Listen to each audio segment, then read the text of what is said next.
guys, welcome back to my channel. Hope you all are doing really well. So what's in store for this episode? Well, there are some amazing books which I read last week. Let's jump onto it without any further delay. So last week I picked 5 books, 3 of them being from my favorite category of thrillers, and the other 2 are from again lifestyle and spiritual related books. So let me begin with the thriller ones. So the first book what I picked last week was by this author Riley Sager, Last Time I Lied. So this is the second book which I picked by the same author, and I definitely liked this book over Lock Every Door of the same author. So the story starts with this lady Emma, who when she was she was a teenager, so she goes to this camp called as Camp Nightingale, and there one incident happens. The incident is that the cabin mates with whom she was staying, those 3 girls go missing one night, and till the present day, nobody knows where these girls have gone, and nobody were able to search and find these girls. And Emma knows that for some, like she knows, and she thinks that she is, in a way, she is the reason for this disappearance. So that thought haunts her like throughout, like it has been haunting her, and she really wants to know what exactly happened in that place when this disappearance happened. So this incident has affected her so much that she has gone for some psychiatric treatments when she was young, and then even after she is grown up, she has taken it too much into heart. And she's an artist, she's a painter, and she has repeatedly painted these 3 girls going to the woods and getting disappeared, and these paintings has given her fame. Like these paintings were given like the best painting award, etc., and also she gets fame because of these paintings. And now the present day, she gets an invite again to the same Camp Nightingale to come there and teach the kids some art. So now she is in a dilemma whether she has to go there or not, but finally she decides that she will go to the place because she wants a closure to what had happened years back. So she, in thinking that she will be able to find out what exactly happened then, so she decides to go there. So she goes to this camp, and when she goes there, she is given the same cabin where she stayed years back, and she is happy with that she wants to start the investigation from there. And she is made to stay along with these 3 other teenage girls, and she starts her investigation and digging into deep of all these things, and the story goes from there on what she uncovers, who is involved, and then whether she is imagining everything or whether it is really happening. And in the course of her findings, she also finds about there being a mental asylum in that same location where the camp exists today. There was this mental asylum years back, so she thinks that there is some connection between all these things. So the story is all about what she discovers and how she discovers and what exactly is the thing which is happening here. So overall this book is really nice, and definitely it is written very fast paced, and it will definitely keep you hooked to this each and every page, because it's that fast paced. Okay, and the day when I completed the book, I did not like the end so much, because I might have plotted some other sketch in my brain. But the thing is, now that I think about the story, it is really nice. Like I genuinely liked it, so I think I gave it a 4 rating. So definitely you can go for this book. So the next book which I picked was AJ Vane's Cut You Dead. So if you are someone who likes psychological thriller, this book will be definitely one you should pick. This is very nice, very fast paced, very well written, and the story plot is also kind of, that in a serial killing psychological thriller, what do you expect, right? That scariness and like that trigger and all those things, little disturbing also. So all those elements are there in this. So this is like a serial killer kind of a vibe which is there for this. So the story goes like there is this main character of our book, Samantha. She's a psychologist, and she gets a call from the police investigators and the office there that they require some help from her with respect to some of the cold cases. Cold cases are those cases where the death has happened and there is no suspects, and like as in like the police wants to know more about if at all somebody has murdered and what might be their mindset in committing such things, so some delusional behaviors, etc. So they wanted her help with respect to these cold cases. So she gets an invite, so she goes there, she starts her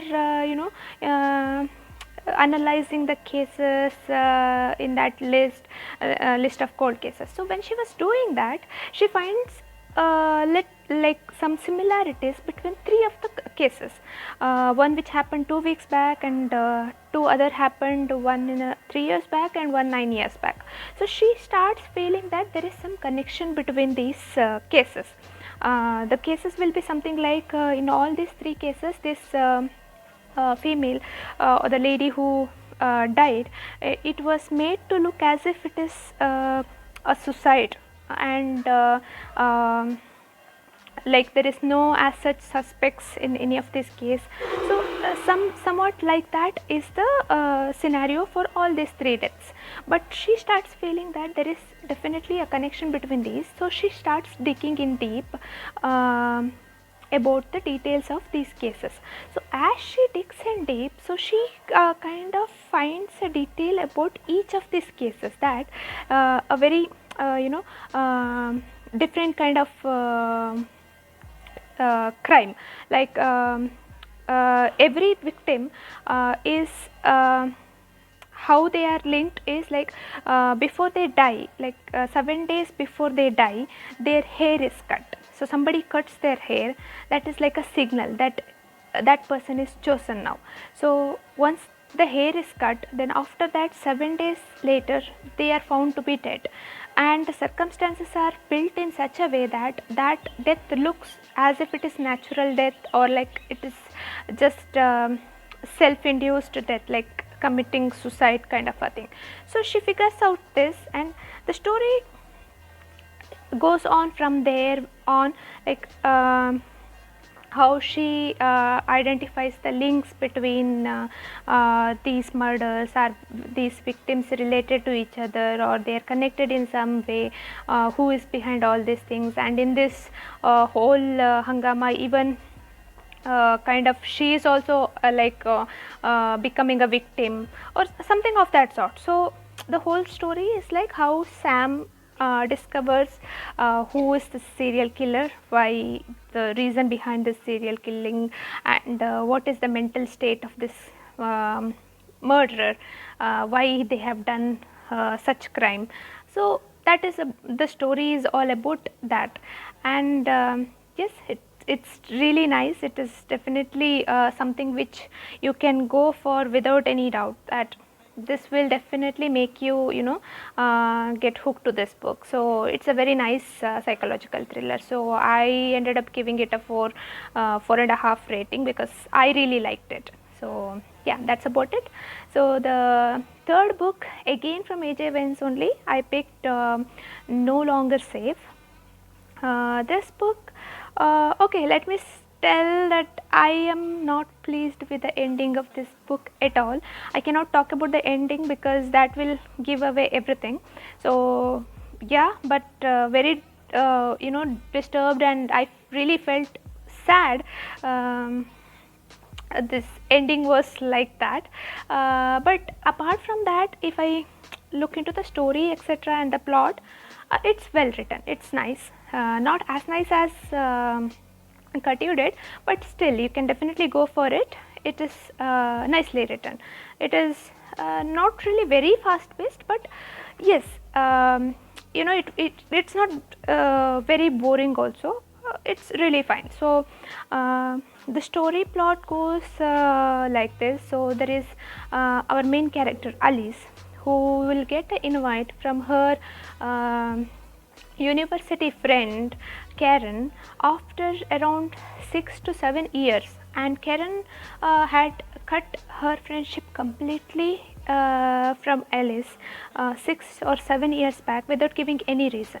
So Alice is now, when she gets the invite, she is very excited and she really wants to be reunited along with Karen, and to see what exactly happened, why she has disconnected from her, and what happened in her life in all these years. So she's very excited. So she readily agrees to go to this holiday cottage in a remote place and meet Karen there for a 2-week holiday or something.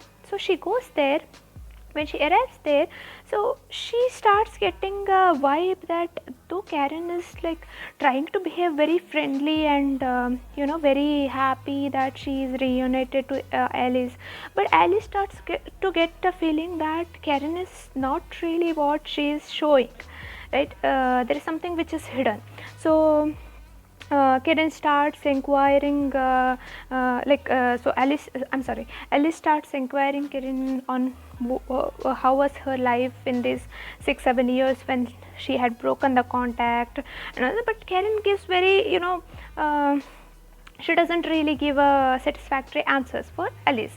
Now, once she arrives there, Alice also gets disturbed because Karen has invited 2 other friends from the same university with whom Alice had little, not enemies, but she didn't have a good relationship with those people, and she always thought in university that all these 3 people had taken advantage of Alice in one or the other way.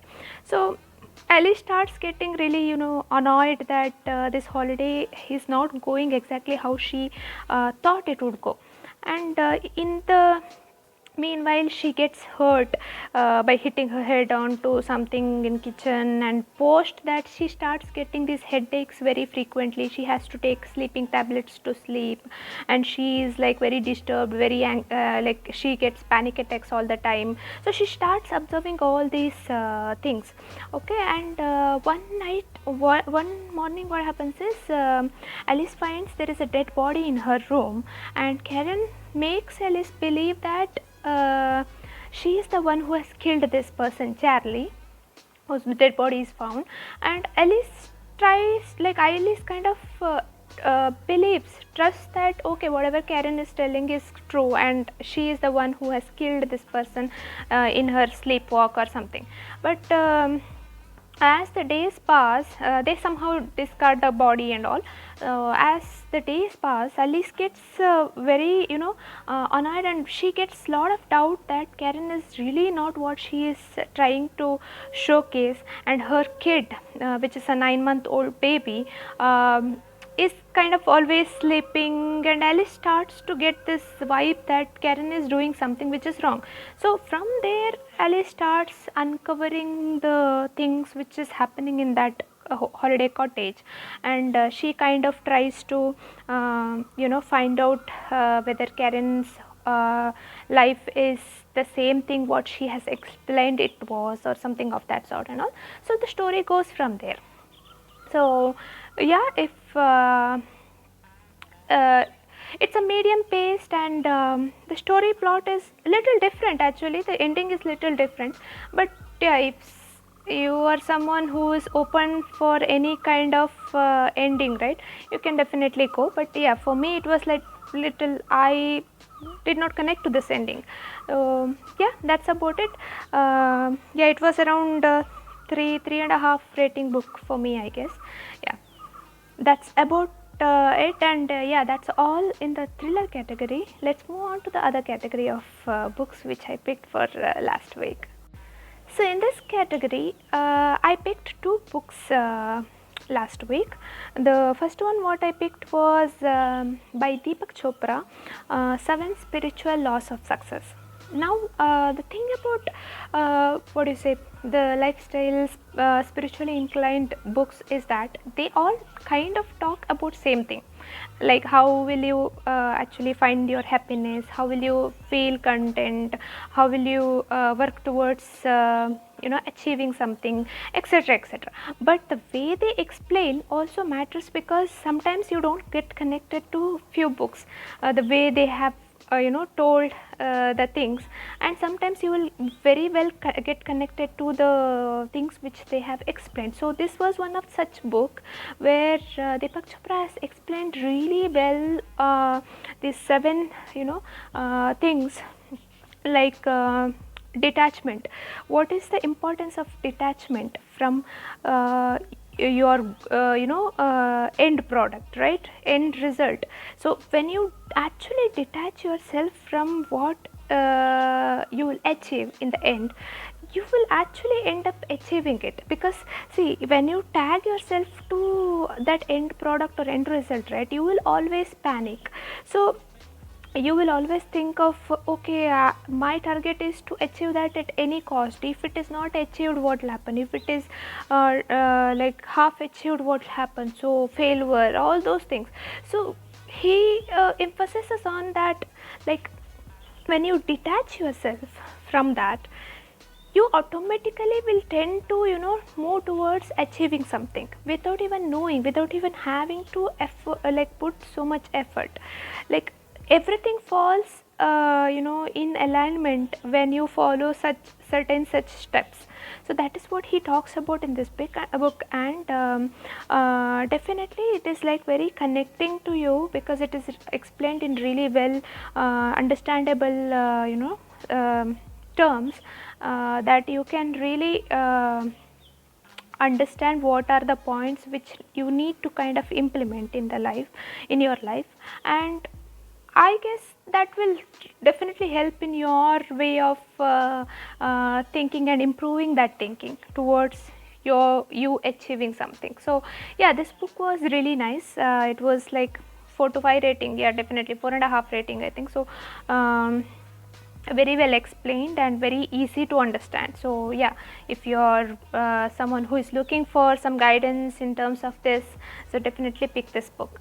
So the next book what I picked was finally I picked Robin Sharma's The Monk Who Sold His Ferrari. So now this book again talks about all the points which all the other books talk, but there is a new perspective to it, because somebody is explaining you their journey in their own words, right? How did they understand that they are struggling with their emotional condition, they are not happy. How you understand your condition, that you are struggling, you are facing this problem, and then once you understand, how do you take that call that yes, this is it, I want to change my life, I want to change the way I am dealing with life, and then you take necessary steps to achieve those. So how did this person achieved all these things and became a monk? So in his own words he explains all that process very simplified way and very nicely. See, it is really, I mean, it might be different for different people, but for me it was like kind of inspiring to listen, because many times it is all that motivation which we require to think in that perspective and like walk in that path, right? So for me this book also was very nice, because it was very understandable and then relatable, and I could get the gist of it when I was listening to it, and it is something which I definitely want to follow and improve in my life. So yeah, it was 4.5, or I think I gave 5 rating itself, I think so. It was a very nice book for me, so definitely you can go for it. It is worth reading it if at all you have not read it already. So all these were audible versions which I heard, basically not reading. I have linked, I have given the links for all these books in my description. So if you want to go for listening, definitely visit my description, and all these links are already available there. Yeah, that's all I had for this episode of sneak peek into my last week. I will come back with some more nice books the next week. Until then, this is Sahana signing off. Bye bye. And of course, if you like my content, do please subscribe to my channel. There is lot more to come, and I can assure you that you will definitely enjoy it. So yes, bye bye.